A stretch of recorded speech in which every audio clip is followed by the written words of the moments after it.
진실을 파헤칩니다. 진짜 뉴스와의 정면 승부. 신율의 뉴스 정면 승부. 신율의 뉴스 정면 승부 2부 시작하겠습니다. 2부 정면 인터뷰에서 만나볼 분은 조국 혁신당의 황운하 의원입니다. 황 의원님 나와 계시죠? 예, 안녕하세요. 네, 안녕하세요. 예, 오늘 이재명 대통령 30일 기자회견 어떻게 보셨습니까? 예. 30일 차에 기자회견 한 것은 역대 대통령 중에는 가장 빠르게 기자회견 한 것 같더라고요. 다른 분들을 평균 100일 차에 한 것 같고.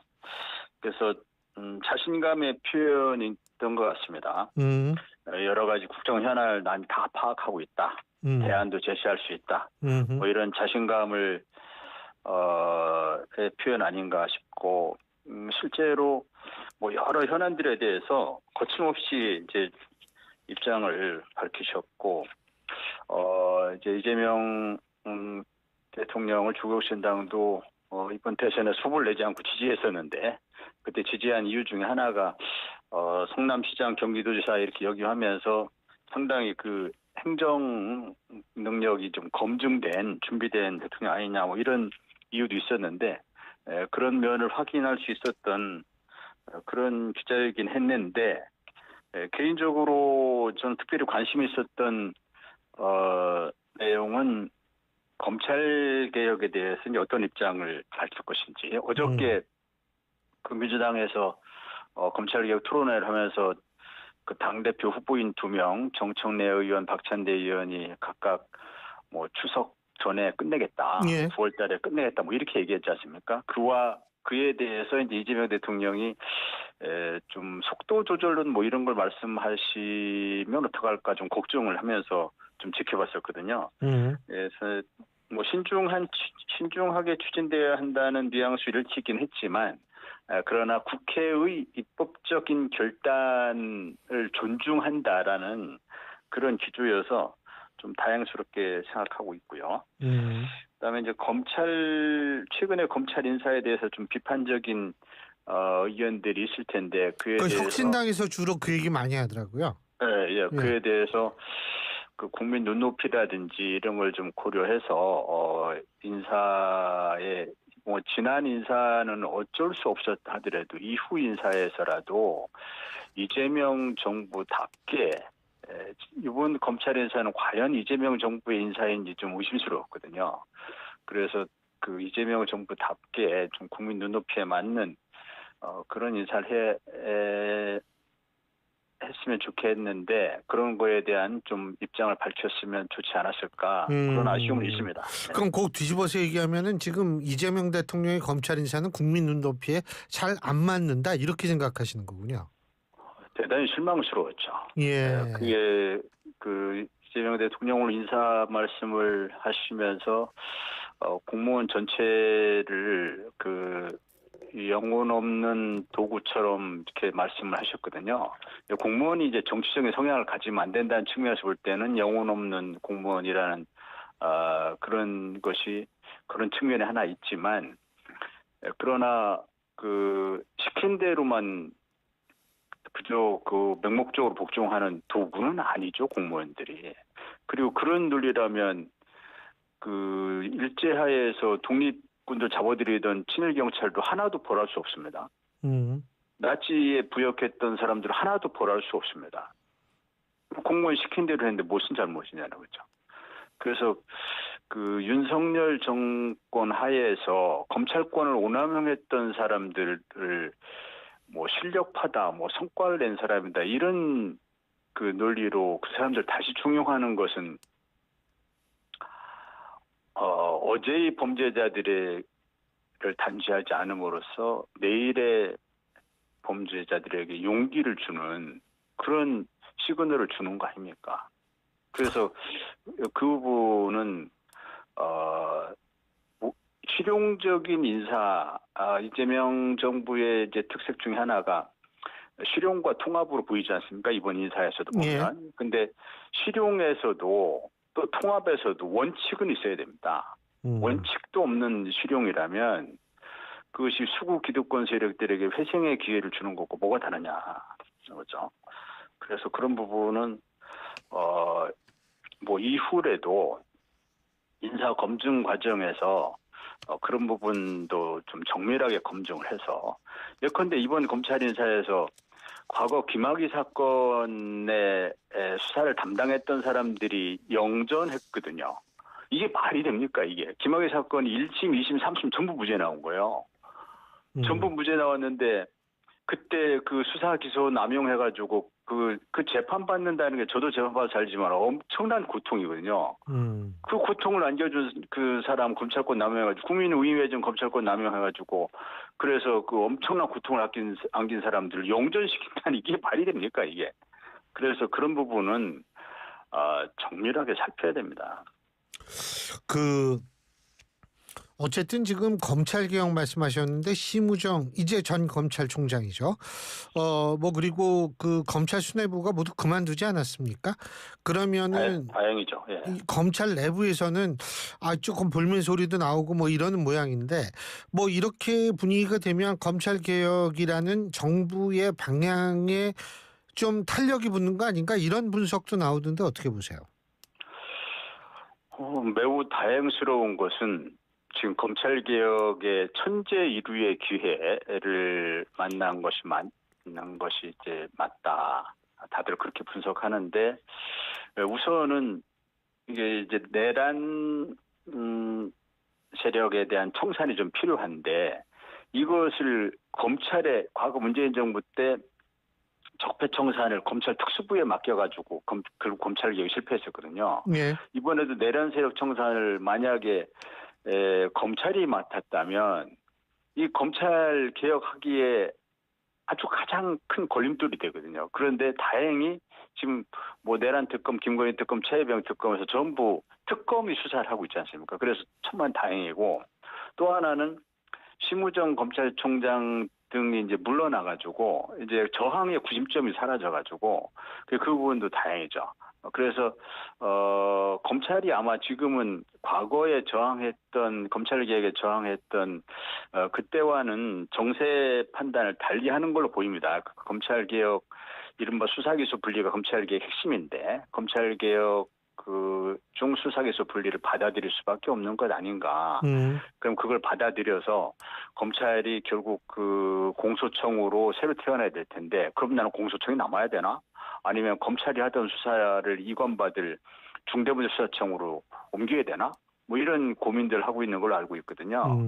예, 그래서 그 저항의 구심점이 되는 심우정 총장이 심우정 총장은 사실 진작 물러났어야 되죠. 그리고 그 이제 수사 대상이 될 수 있는 사람이지 않습니까? 그래서 그 남아 있는다는 것 자체가 말이 안 되지만 어쨌든 심우정 전 총장 등 본인이 윤석열 정권의 그 정말 부역자라고 생각될 만한 사람들은 스스로 물러나야죠. 그래서 이제 정도 차이가 있을 수 있지만 윤석열 정권 하에서 검찰권 오남용하여가지고 여러 사람들한테 피해 끼친 사람이 있지 않습니까? 그런 사람들은 스스로 물러나야죠. 그런데 말씀하세요. 그렇게 그런 사람들이 이제 물러나게 더 많은 사람이 물러나야 된다고 보는데요. 더 많은 사람이 물러나서 검찰이 차지에 새롭게 태어나야죠. 그렇게 봅니다.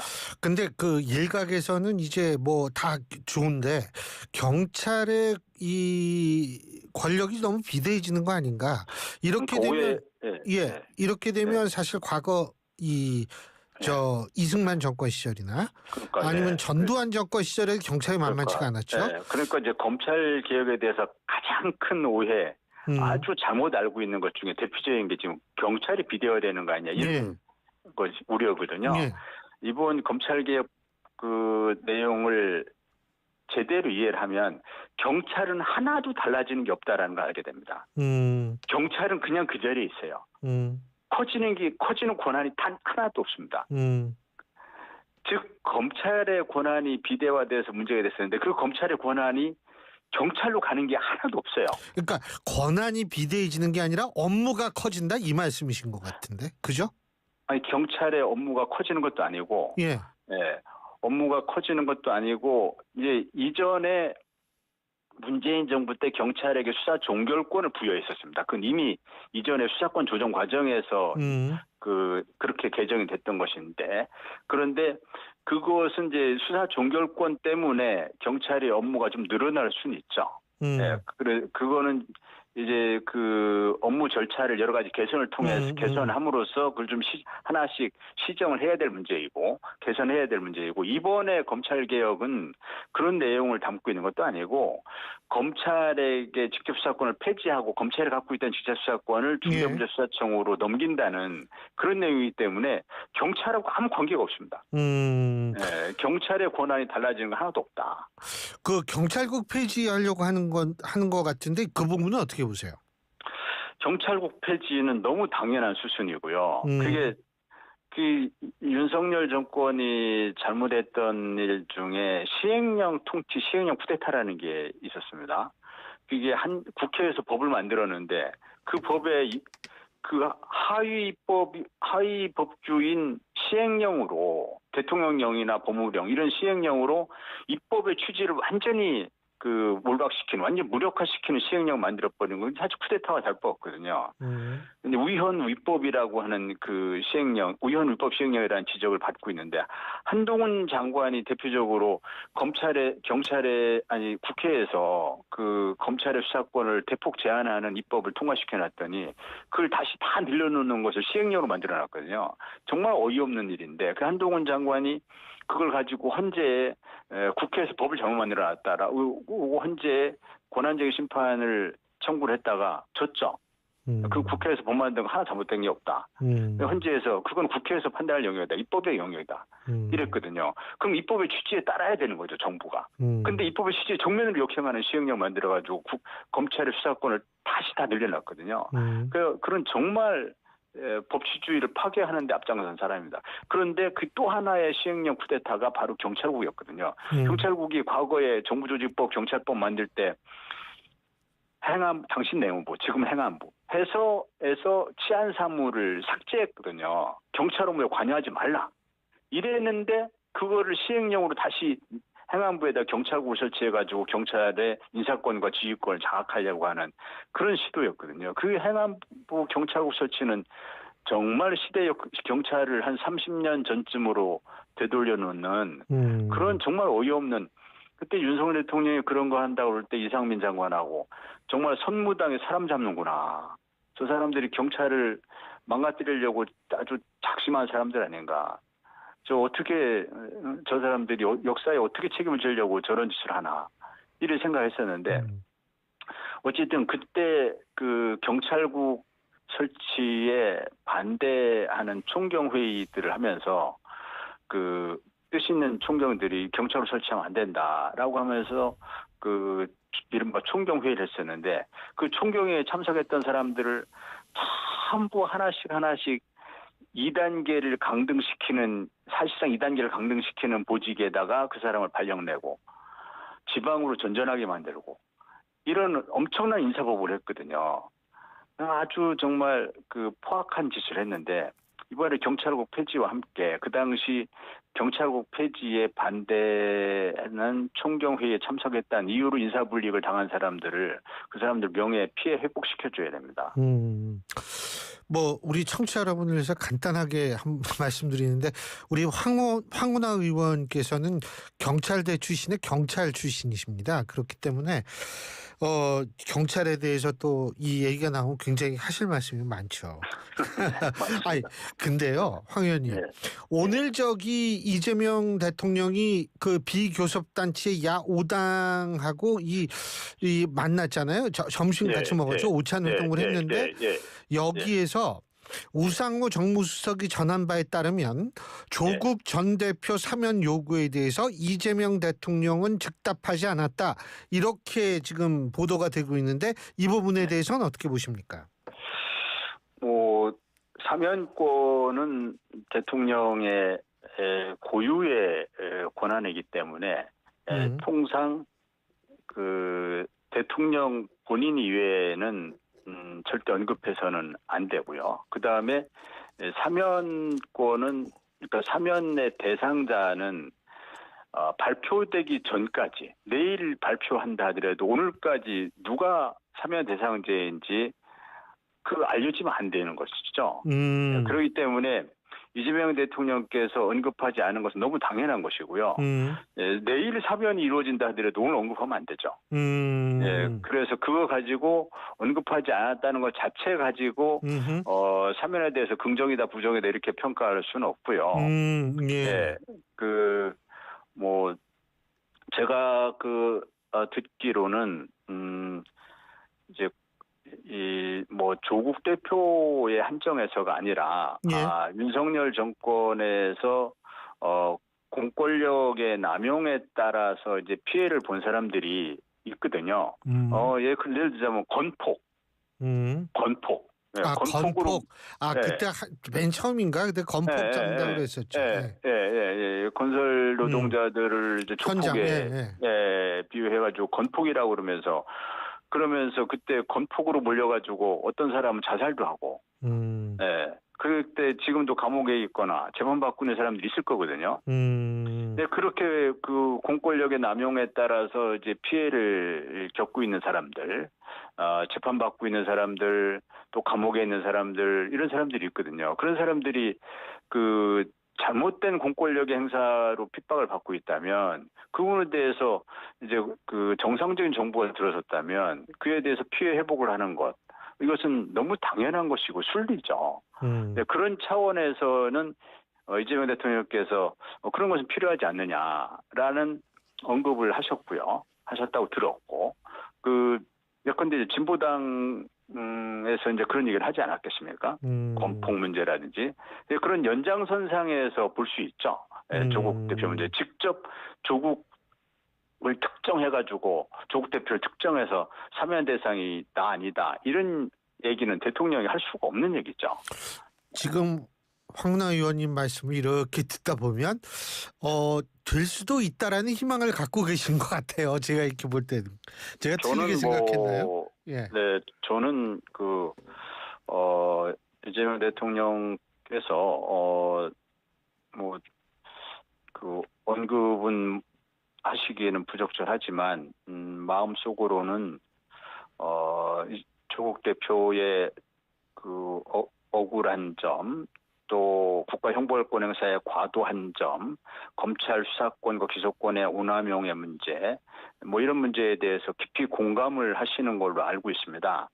그러면 그 부분에 대해서 이제 대통령의 고유의 은사권인 사면권을 적절하게 행사하실 걸로 확실하게 믿고 있습니다.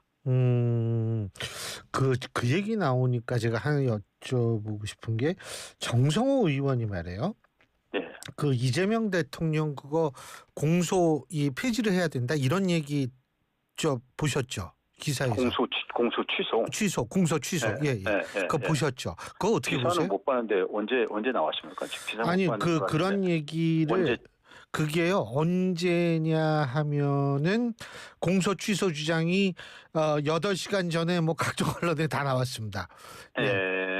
그렇군요. 어쨌든 검찰의 수사권 남용, 기소권 남용으로 공소 제기가 이루어진 부분에 대해서는 검찰이 공소 취소를 해야 합니다. 지금 조국혁신당이 지금 준비 중인 법안 중에 윤석열 검찰총장 시절, 윤석열 대통령 시절, 그 시절에 검찰이 국민이 의미해준 검찰권 오남용 해가지고 그래서 억울한 사람을 많이 만들어냈는데 그 사건 중에 예컨대 김학의 출국금지 사건은 3심까지 다 가버렸어요. 다 무죄가 나왔어요. 112심이 3심 다 무죄. 근데 아직 재판이 진행 중인 사건들도 있습니다. 월성 원전 사건도 아마 재판이 진행 중일 거예요. 월성 원전 사건도 굉장히 잘못된 수사거든요. 그 외에도 잘못된 수사가 있습니다. 정치 보복이 명백한 그런 수사들이 있거든요. 그거에 대해서는 검찰이 공소 취소를 해야죠. 지금이라도 잘못 공소 제기한 것이다. 그런데 공소 취소의 법적 근거를 마련해 주기 위해서 조국혁신당이 그 윤석열 검찰총장 대통령 재직 시절의 검찰권 오남용에 대한 진상조사 그리고 피해 구제에 대한 법을 만들려고 합니다. 그래서 검찰이 법에 근거해서 공소 취소를 할 수 있도록 이렇게 하려고 하는데 뭐 조국 대표 같으면은 이미 형이 확정됐기 때문에 공소 취소 대상이 안 되는 거고요. 또 무죄가 확정된 사건도 공소 취소 대상이 안 되는 건데 현재 재판이 진행 중인 사건 아직 재판이 종결되지 않은 사건은 검사들이 공소 취소 또는 뭐 항소 취소 또는 상고 취소 이런 걸 해야죠. 그래서 그 검찰권 오남용을 해가지고 그 수많은 기간 동안에 그 피고인으로서 그 재판받는 고통은 엄청난 거예요. 저 재판을 5년 넘게 받아봐서 알지만, 그래 알지만 이제 거의 인생이 황폐화 되거든요. 그게 국가 공권력의 오남용에서 비롯된 것이라면 바로 잡아야죠. 그 경찰 출신이시다가 국회의원이신데도 재판받는데 그렇게 힘드셨군요. 일주일에 한 번씩 재판 받았는데요. 그렇죠. 그 심신이 황폐화됩니다. 그리고 검찰이 없는 죄를 몰아붙이는데 그게 없는 죄를 만드는 것이 뻔히 없는 죄를 만드는다는 것을 알면서도 이 검찰의 아주 현란한 법기술 때문에 그 방어가 쉽지 않다는 것을 자주 느끼게 됩니다. 이러다가 진짜 엮이는 거 아니야? 이러다가 유죄로 몰리는 거 아니야? 그 불안감 또 그 분노감 뭐 이것 때문에 정상적인 생활이 참 어려울 정도로 불안감과 분노감에 아주 거기에서 헤어나오지 어렵게 됩니다. 지금 제가 여쭤본 거는 정성호 의원이 최근 한 강연, 제가 알기로는 서울대 정치외교학부 대상으로 강연했던 것으로 기억하고 있는데 이렇게 얘기를 했습니다. 주권자인 국민들이 재판이 진행 중인 걸 알고 대통령을 선택했다. 공소 취소가 맞다. 이렇게 얘기를 한 걸 제가 여쭤본 거고요. 오늘 김민석 총리 이제 후보자 딱지를 뗐어요. 그죠? 어떻게 보십니까? 네. 뭐 김민석 후보자는 제가 인사청문위원으로 청문회에 직접 그 인사청문위원으로 이제 검증에 참여했었는데 국민의힘이 제기한 의혹은 다 소명이 되더라고요. 이른바 뭐 세비 외 수입이 6억이 있다 이런 의혹을 제기했지 않습니까? 그리고 그거를 국민의힘이 좀 오버를 해가지고 뭐 장롱속 6억 현금 뭐 이런 식으로 이제 프레임을 설정을 해가지고 정치적 공격을 했었는데 사실 6억이 다 소명이 되더라고요. 오히려 이제 그 과정에서 그 의혹을 주도한 주진우 의원이 오히려 뭐 여러 가지 구설수에 휘말리고 그렇게 되긴 했는데 아무튼 그 의혹은 이제 소명이 됐고 그다음에 제가 그 청문회를 하면서 김민석 그 후보자가 상당히 그 준비된 총리 역할을 할 수 있겠구나라는 그런 느낌을 받았습니다. 그래서 김민석 후보자가 이제 어려운 시절을 한참 보냈지 않습니까? 뭐 한 10년도 넘게 10몇 년 동안 정치적인 낭인처럼 야인이 돼가지고 생활했는데 그때 이제 본인이 독서 사색 등을 통해서 또는 공부를 통해서 본인 표현으로 이제 퇴수 일기를 작성해가면서 그러니까 물러나서 수양을 쌓는다라는 퇴수의 시간을 가지면서 인격적으로 또 어떤 역량 면에서 상당히 성숙해 있다라는 것을 좀 확인할 수 있어서 준비된 총리로서 역할을 할 수 있을 것이다. 저는 그렇게 보고 있습니다. 그리고 한 가지 더 여쭐게 사실 황운하 의원님은 경찰에 계실 때 주로 수사 분야에 많이 계셨잖아요. 그죠? 근데 지금 그렇게 볼 때 특검 활동을 어떻게 평가하십니까? 내란 특검 특히.